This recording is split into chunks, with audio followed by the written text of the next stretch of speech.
당뇨병 발생의 골든타임을 사수하자. 당뇨 전 단계. 당뇨병 전 단계를 아시나요? 당뇨병은 아니지만 그렇다고 정상 혈당도 아닌 당뇨병 전 단계. 한마디로 당뇨병으로 가느냐, 정상 혈당으로 돌아가느냐 기로에 놓인 단계를 가리키는데요.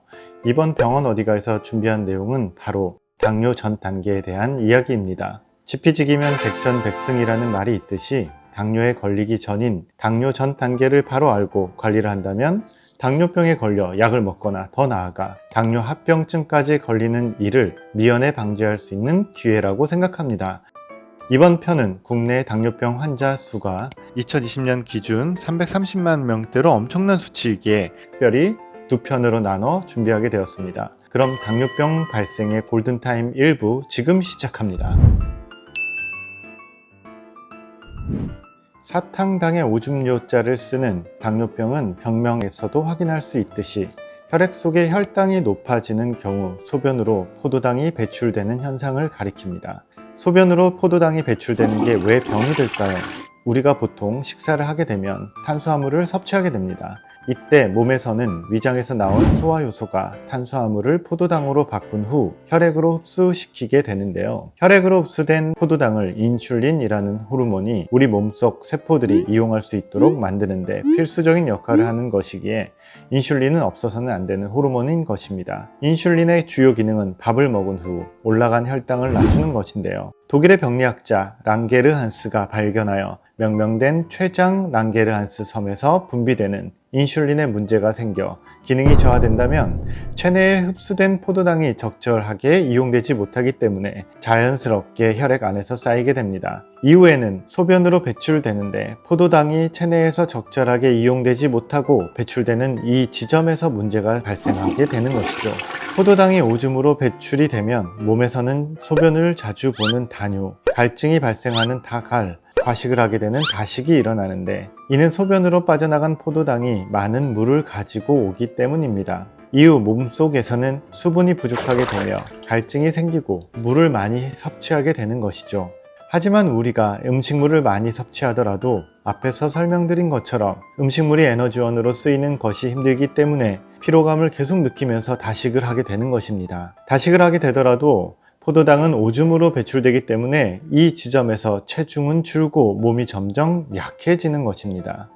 당뇨병은 1형 당뇨병과 2형 당뇨병으로 나뉘는데 1형 당뇨병은 인슐린 호르몬이 잘 안 생긴다는 것이고 2형 당뇨병은 인슐린은 잘 만들어지기는 하지만 자기 역할을 하지 못한다는 점에서 가장 큰 차이가 발생합니다. 부모님이나 주변에서 쉽게 접하게 되는 당뇨병 환자는 보통 2형 당뇨병 환자를 가리킵니다.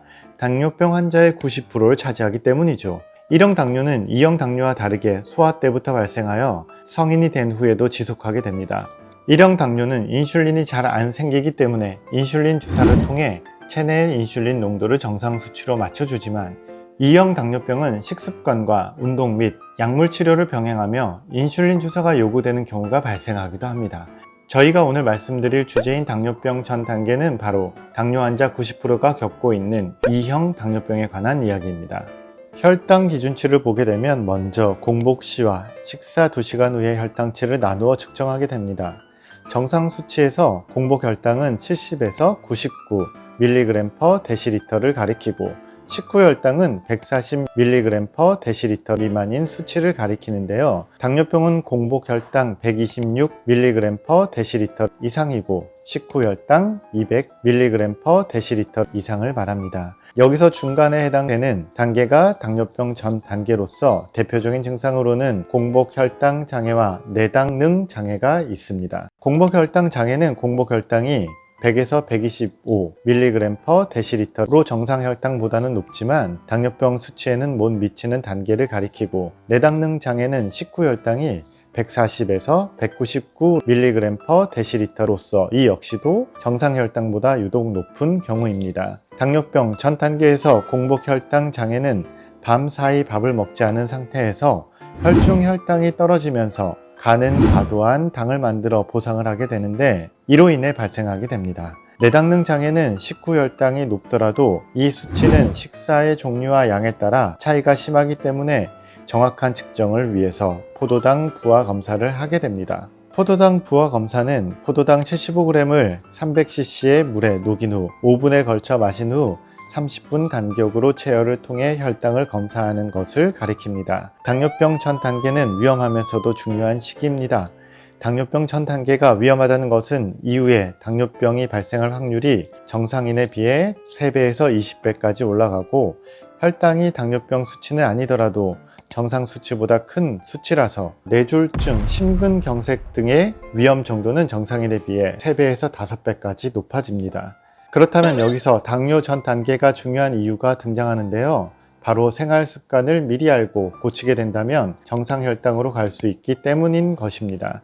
약물로 치료하는 단계가 아니기 때문에 운동과 식이요법을 통해 주기적으로 혈당 측정을 한다면 당뇨병으로 가는 길목에서 정상 혈당 수치로 유턴할 수 있는 것입니다. 일부를 통해 병원 어디가 채널에서 얻어가는 게 있으셨으면 하는데요. 정상 수치 외우는 법 알려드리겠습니다. 숫자 100과 140을 기억하시고 8시간 공복 혈당은 적은 수치 100mg/dL 미만, 식후 2시간 이후 혈당은 큰 숫자 140mg/dL 미만이라는 것만 알려두셔도 늘 헷갈렸던 나의 건강한 혈당 체크가 가능하다고 생각됩니다. 기억하세요. 정상 혈당 공복엔 100 미만, 식후엔 140 미만. 일부에서는 이렇게 당뇨병이 발생하는 이유와 당뇨병 전 단계 수치를 알아보고 왜 당뇨병 전 단계가 위험하면서도 중요한 단계인지 면밀히 따져보았습니다. 1부는 당뇨 전 단계에 대한 지피지기하는 시간이었다면 2부는 당뇨 전 단계에서 정상 혈당을 향해 백전백승으로 가는 길이라고 생각됩니다. 적을 알았으니 이제 이기로 가야겠죠? 당뇨 전 단계 2부 더욱 건강하고 알찬 정보 기대해 주세요. 당뇨 전 단계 1편에서 궁금한 사항은 댓글 남겨주시고 지금까지 정보가 유익하셨다면 좋아요와 구독, 알람 설정 부탁드립니다. 시청해 주셔서 감사합니다.